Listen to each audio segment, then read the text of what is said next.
Let's continue our study of the parables along the Talmidim way.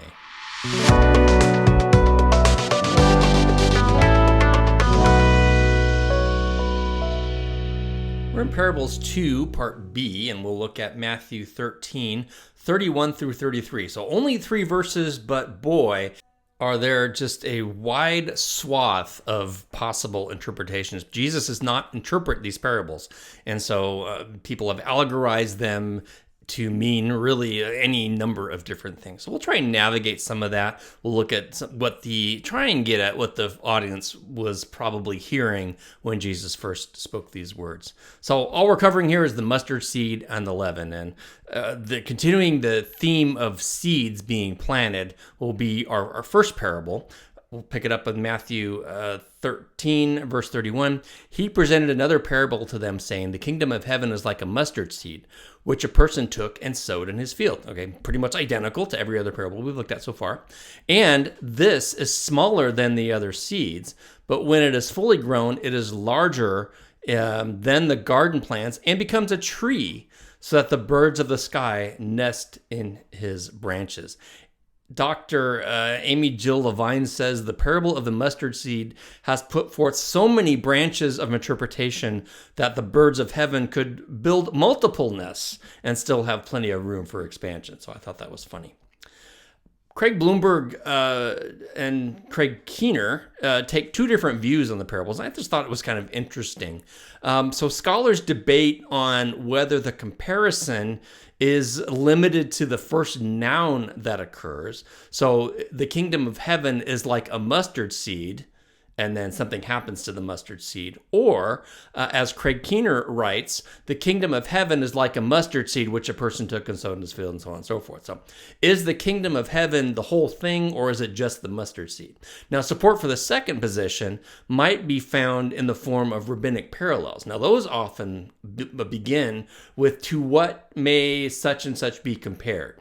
And then they would tell a story. So in that case, it's a little bit clearer that the entire story was talking about the subject. Craig Keener writes, "In these parables, the phrase meant that the subject was being explained by the whole analogy and not just by the next word." So if we limit the kingdom to only being a mustard seed, that's going to lead us to really limiting our interpretation. But if we look at it as the whole story is describing the kingdom of heaven, then that makes more sense. I think we're comfortable with this, with the 4 soils, because Jesus explained that one. And we know that all 4 soils speak of different levels of discipleship. It's not just the sower who's seeded, but it's really the entire story. So not a big deal, but worth pointing out. So some questions here. We have a mustard tree, right? Mustard's only supposed to be a plant. So are we talking about abnormal growth here? And then another big question on this one, are the birds evil, representing unrighteous, or are the birds the righteous of the nations? And are they even Gentiles? So we'll unpack that as we go along. But first, since the parables are presented as a pair, let's go ahead and look at the parable of the leaven. He spoke another parable to them. "The kingdom of heaven is like leaven, which a woman took and hid in 3 sada, or 3 measures of flour, until it was all leaven." And that's it. That's all we get. So we're not given a whole lot to work with, but we'll piece together what we can. These are a couple more pictures from the biblical experience in Katzrin. We saw a picture of growing wheat last time, and this is a picture of a woman grinding the flour, reminiscent of 2 will be grinding at the mill, and 1 will be taken to the left. And then what we did was, you can see in the upper left of that picture on the left, you'll see a man kneading the dough into a ball. And then what we did was we did that, and then we flattened them, and then we put them on this hot skillet kind of thing over an open fire, and had delicious fresh baked, freshly ground bread with olive oil and za'atar, and it was just very scrumptious. So the ball is flattened, but we didn't have time to let the dough rise, so we ate it like pita bread.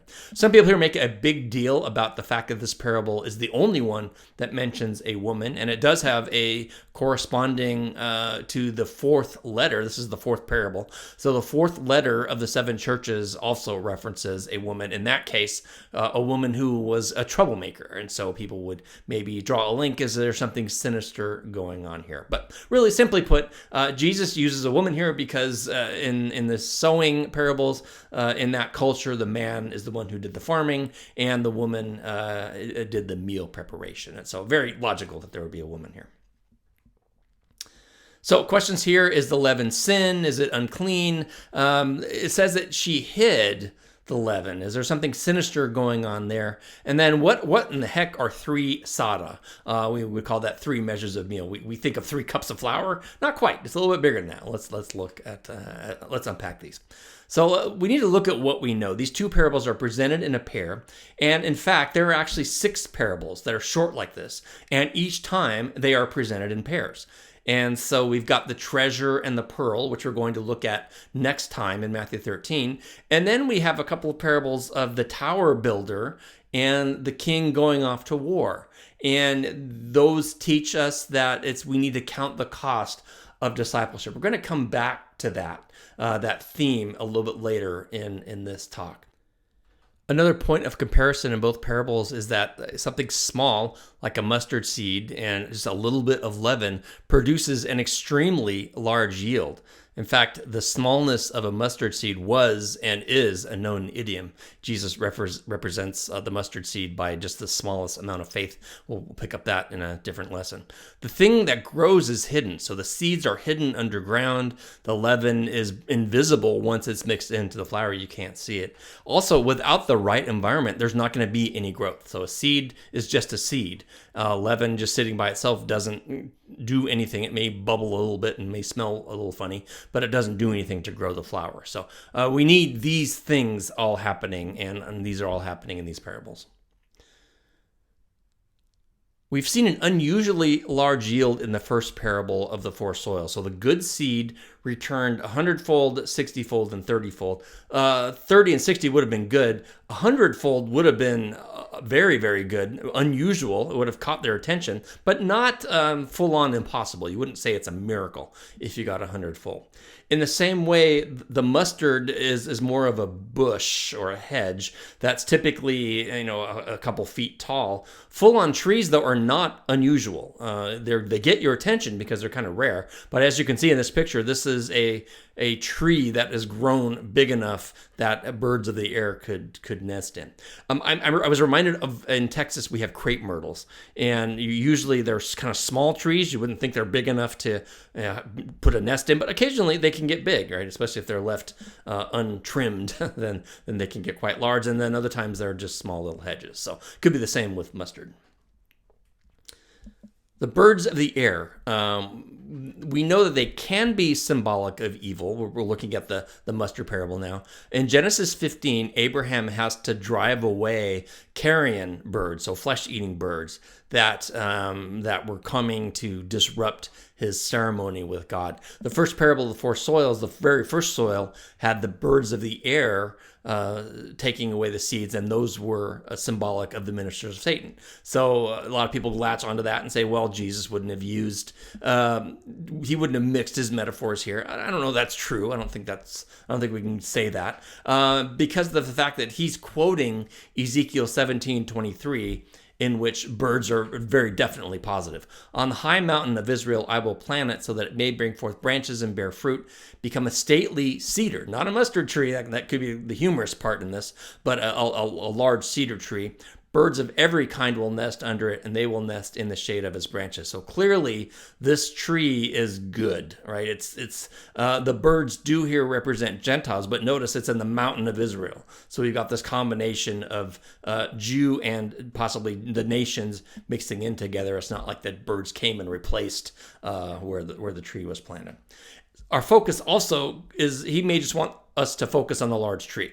The birds could just be birds. And we see this a couple of other times where in Matthew 6, Jesus says, consider the birds. And in Matthew 8, verse 20, birds have nests, foxes have holes. The birds are just birds, right? There's nothing symbolic about them. So they could mean absolutely nothing. We just need to hold on to that very loosely. So the birds could go either way. It really is the same with the leaven. Now, bread is almost always used positively. If not for literal bread, then than for fellowship or breaking, bread with a meal. Jesus uses it as fellowship. He uses it in reference to his body. There are a few negative instances in Proverbs where you eat the bread of unrighteousness, which is interesting because leaven can be the same way. Leaven can be good or bad. We'll look at that when we get to what Jesus has to say about leaven in a different passage. But it's almost always positive. This thought that leaven is negative comes from the thought of Passover. But we need to remember that's only 1 week out of the year. In every other week, Jewish people eat leavened bread. And in fact, the challah bread that you may see in stores, that braided bread, is always leavened. And so it's not that it's unclean or a sin at all. It wouldn't, if it was a sin, it wouldn't be in their house at all. It would be, it wouldn't be pork. They don't have pork because pork is unclean. Leaven is not unclean. It's just leaven. It's just once a year because they had to do it in haste. And when they left Egypt, they just remember that with unleavened bread. In fact, the bread of the presence and certain temple offerings, Leviticus requires leaven. So it would be a strange thing for God to do to require something that was a sin. So leaven is not always sinful. We need to remember Jesus is the bread of life. His two of his major miracles involve bringing bread down from heaven, and we pray for our daily bread, and we don't give any thought to whether that is leavened or not, and we never consider this a negative event. So the end result of leaven produces bread, and bread is good. This thought that leaven is negative, it started, history, it's kind of a Johnny-come-lately in terms of exposition. It started with a guy by the name of Darby in the 1800s, John W. Darby. He's a dispensationalist, and there are parts of dispensationalism that I'm good with, and other parts I'm kind of leery about. But that's a different discussion. Many scholars, though, have pivoted away from this. Dallas Seminary is a big dispensationalist seminary, and a lot of good work comes from DTS. A lot of scholars have pivoted away from this thought of leaven as negative, but it's been repeated so often, and people latched onto it that leaven is negative, and it's kind of sort of like a myth that refuses to go away. And I think it's a case of knowing just enough Judaism to be dangerous, but really. In the Old Testament, it's never associated with sin, never associated with uncleanliness, never associated with Gentiles. In rabbinic writings, there are numerous positive references to yeast as a good thing. Now, in the Old Testament, it's never even used idiomatically. It's just leaven. Leaven is always leaven, or yeast is always yeast.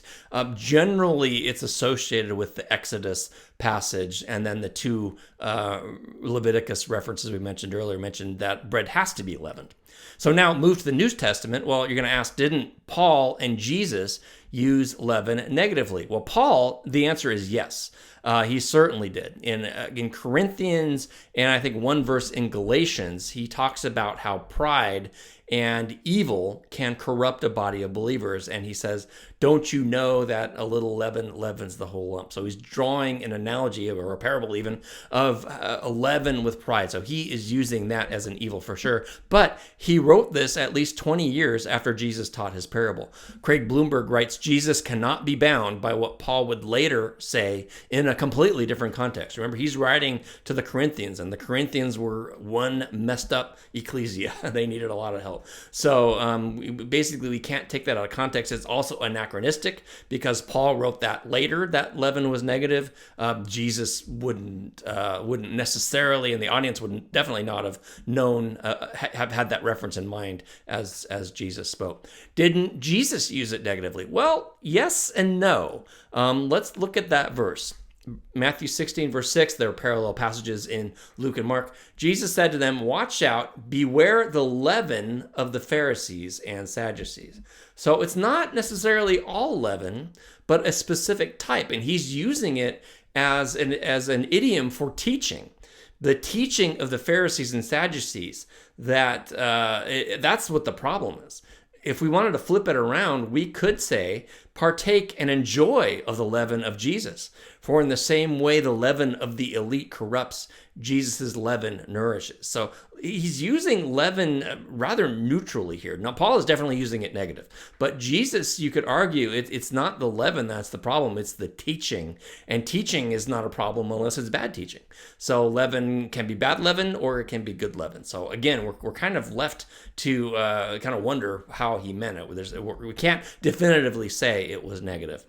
But if we focus on the end result, the bread, then that is more than likely is positive. Where this gets really interesting, though, is this 3 measures. So we think of maybe 3 cups of flour. No, it wasn't that. It was about 60 pounds of flour. It was a lot of flour. And so why did the woman hide it? And this is fascinating that Amy Jill Levine picked up here. The Greek word for hid is encrypto, right? You encrypt something, you hide it. 2 verses later, Jesus is going to say, I will proclaim things hidden, crypto in Greek, since the foundation of the world. So the woman's hiding something that Jesus is proclaiming. So some people would see the hiding as sinister. It could just be that, like you hide seed in the ground, you can hide leaven in flour, meaning in that once it's mixed in, it's invisible. Once it's below the surface of the earth, it's invisible. It's hidden. So I'm not sure there's anything sinister to be read into the hid. Some scholars see that and others don't. Where this gets really interesting, though, is in the Greek translation of the Old Testament. We call that the Septuagint. That's abbreviated LXX, and that's the Roman numeral 70. The tradition is that 70 scholars wrote the Septuagint. Go back to Genesis 18. So where's the first time we see this phrase, 3 measures of flour? Chapter 18, verse 6. Abraham hurried into the tent to Sarah and said, quickly, prepare 3 measures of fine flour. Again, that's about 60 pounds.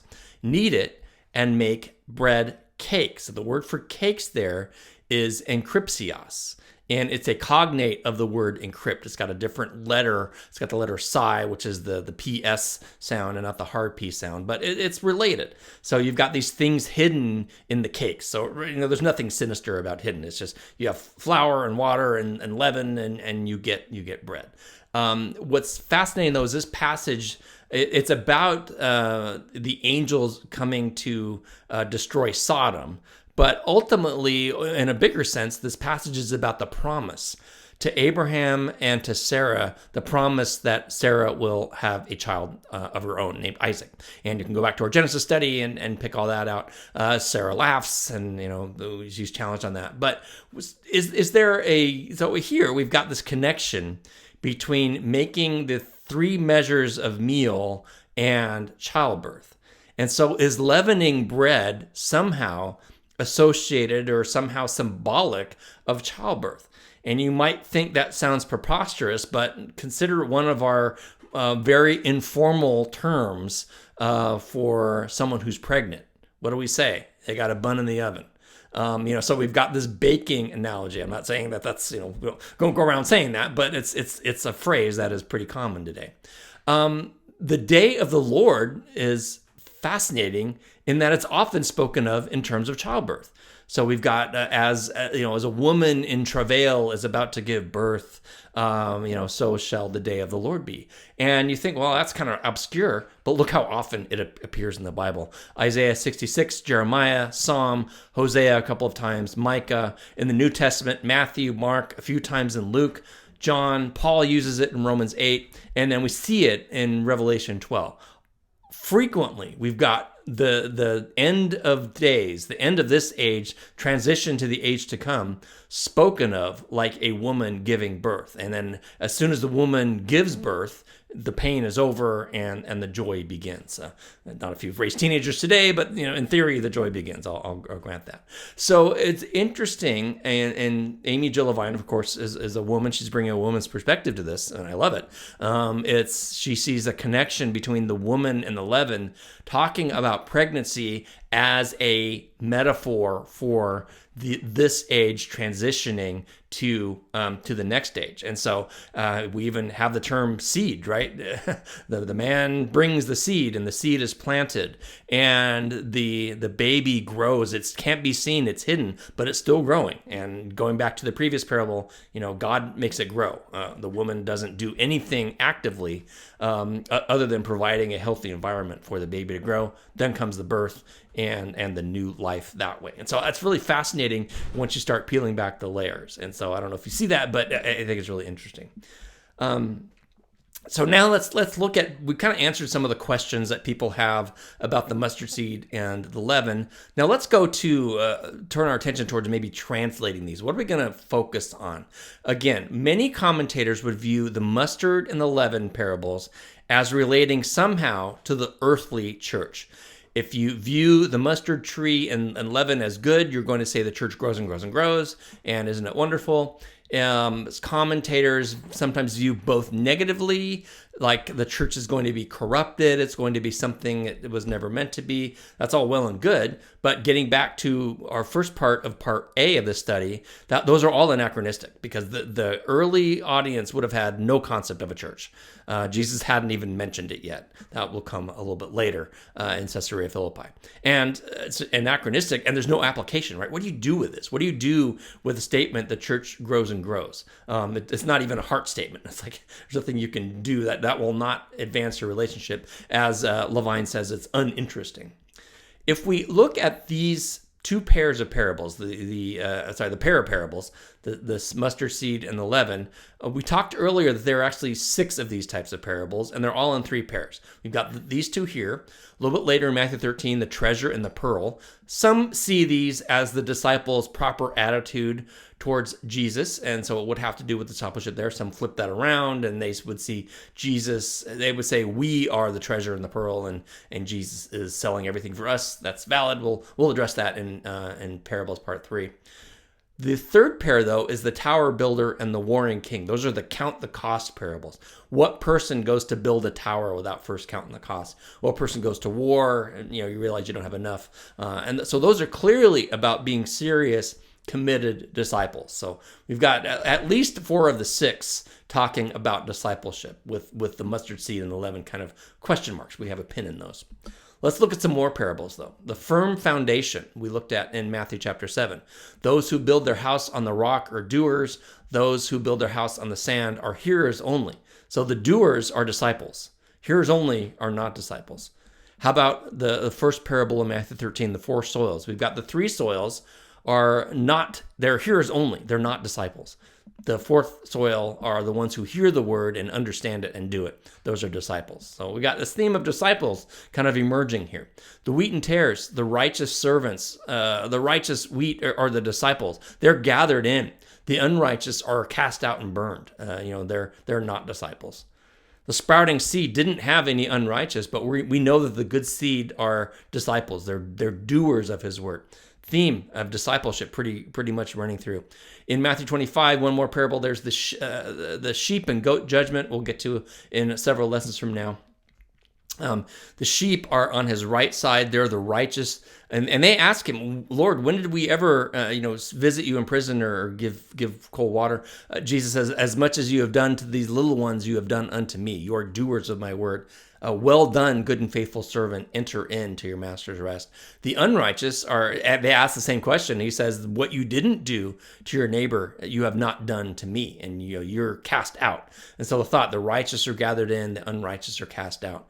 We see that again in the last parable we'll look at next time, the dragnet, where they capture all the fish and then they separate the bad fish from the good fish. The bad fish are cast out. The good fish are gathered in. So again, we've got unrighteous versus righteous, and take a guess as to what the theme is. It's all about discipleship. So when commentators veer off of the mustard and the leaven parables, how can they do this, right? Every other parable is related to the actions of a disciple. So how likely is it that these 2 are not related to discipleship? I don't think that's very likely. So let's look at that focus again. Our 3 tiers, the graciousness of God, the demands of discipleship and the dangers of disobedience. We will look at the graciousness of God, the same format we did in part A. Jesus is the sower who desires good seed. To be consistent, the woman has to represent God here, and that strikes some people as odd, but I don't think so. I mean, I think God often speaks of himself in feminine characteristics. God's wisdom, for example, is always personified as a woman. And in Hebrew, the Lord of hosts, or the Lord of armies, the armies there is a feminine word. So it's not completely unheard of that God speaks of himself in feminine terms. I'm getting myself caught in gender terms here, but God is above all that. The tree will mature and the bread will be fully baked on his timing and not ours. We can't make bread bake any faster or seeds grow on our own. It's all in his strength. We looked at 2 Thessalonians 2 verse 3, John 17 in the last time. And by saying this, Jesus is possibly addressing zealots in the crowd and others who were demanding the Messianic kingdom immediately. As we learn more about the 12 disciples, we're going to see that several of them want that conquering Messiah. And Jesus says, mine hour has not yet come.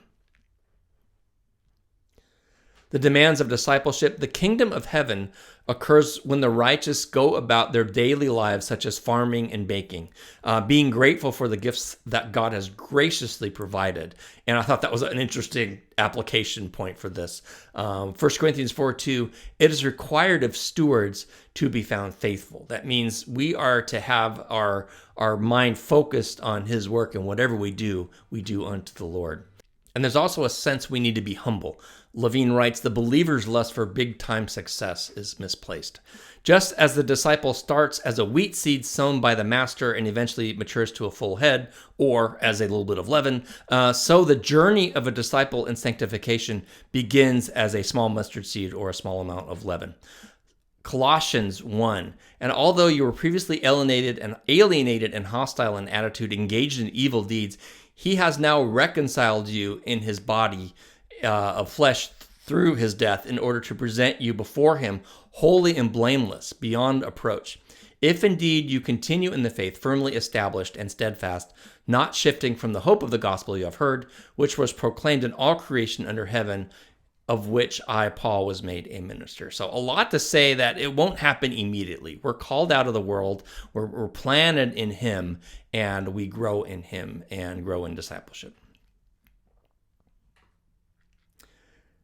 As we talked about before, the disciple grows only by Jesus' strength. We don't do it ourselves. By itself, the mustard seed can't produce anything. The leaven will not grow. 1 Corinthians 3, I planted, Apollos watered, but God was causing the growth. So neither the one who plants nor the one who waters is anything, but it is God who causes the growth. Of course, Philippians 4:13, we looked at that through our Sermon on the Mount study. I can do all things through Christ who strengthens me. So we need to not discount our small actions can have a big impact. Even small actions or hidden actions have the potential to produce great things. And that's from Leaven. Jesus said, give so that your right hand doesn't know what your left hand is doing, right? So the thought is do things in secret, do small things. A decision to follow him does not produce instant results. We talked about that in a previous parable. Seeds, leavened flour, and disciples, they all grow silently but persistently. 1 Peter 2, therefore rid yourselves of all malice and deceit, hypocrisy, envy, and all slander.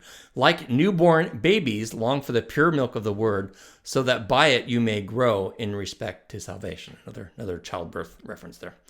Although having Jesus directly speak of the church is anachronistic, I will say the commentators are partially correct, for the reason that it is disciples who make up the church. And so whether you view it negatively, then if you're talking about the unrighteous or hearer only or pseudo-disciples, they can make the church weaker. And these are the things that commentators who see the mustard and leaven as negatives, that's what they're warning about.